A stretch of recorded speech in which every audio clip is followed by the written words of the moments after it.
তিনটি গুরুত্বপূর্ণ প্রশাসনিক কমিটি থেকে সরে দাঁড়ানোর সিদ্ধান্ত কেন নিলেন ঘাটালের সাংসদ দেব? পশ্চিম মেদিনীপুর জেলার রাজনৈতিক মহলে এটাই এখন চর্চার বিষয়। তৃণমূলেরই একটি সূত্রের দাবি, একটি ফোনের পরেই নাকি এমন সিদ্ধান্ত নিয়েছেন দেব।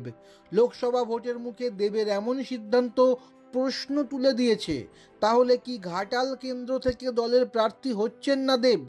ঘটনাচক্রে তিনি ঘাটাল কলেজ, সুপার স্পেশালিটি হাসপাতাল ও বীরসিংহ উন্নয়নের পর্ষদের পদ থেকেও সরে দাঁড়ানোর 24 ঘন্টার মধ্যে বিজেপি এলাকায় পোস্টার সাটিয়ে সাংসদের বিরুদ্ধে দুর্নীতির অভিযোগ তুলেছে। তাৎপর্যপূর্ণ হলো, তৃণমূল সূত্রের দাবি, দেবের কাছে ফোনটিও সম্ভবত এসেছিল এমনই কোনো বিষয় নিয়ে।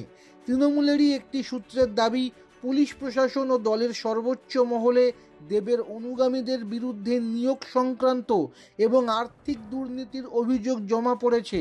প্রশাসনের উচ্চ মহল থেকে সেই সংক্রান্ত বিষয়ে নাকি ফোন এসেছিল দেবের কাছে, দাবি ওই সূত্রের। তারপরই 3 পদ থেকে সরে দাঁড়ানোর সিদ্ধান্ত নেন সাংসদ। ইমেলে পদত্যাগপত্র পাঠিয়ে দেন পশ্চিম মেদিনীপুরের জেলাশাসকের কাছে। যদিও জেলা প্রশাসনের এক আধিকারিক জানাচ্ছেন, এই সংক্রান্ত দুর্নীতির অভিযোগ জেলা শাসকের দপ্তরে জমা পড়েনি।